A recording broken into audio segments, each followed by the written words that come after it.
স্বপ্না, এদিকে শোন তো। কি হয়েছে মা? এই টাকাটা নিয়ে দোকান থেকে বিস্কুট কিনে নিয়ে আয়, খেয়ে টিফিন যাবি। মা তাহলে যাই।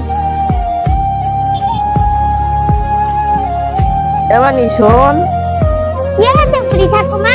তা কি বিস্কুট দাও না, আমার ছেলে বউ কোন দুদিন খেতে দেয় না, খুব খিদে পেয়েছে, দাও না বিস্কুট। দেবো একটা ওই বুড়ি ঠাম্মাটাকে বিস্কুট? মা আবার কিছু বলবে না তো? না, মা যাই বলে বলবো, একটা দিয়েই দিই। কতদিন ধরে না খেয়ে আছে, একটা দিয়েই দিই। এ না ঠাম্মা, তুমি একটা নাও। তুমি ভালো মেয়ে, ভগবান তোমাকে ভালো রাখুক। কি রে, তোর বিস্কুট কই? মা এই তো একটা বিস্কুট। ওখানে একটা বুড়ি ঠাম্মা না খেয়ে বসেছিল, তো তার আমি একটা বিস্কুট বুড়ি ঠাম্মাটাকে দিয়েছি। মা, আমি কি একটা বিস্কুট দিয়েছি ভুল করেছি? না রে মা, তুই ভুল করিস নি, তুই বরং বরং ভালো কাজই করেছিস।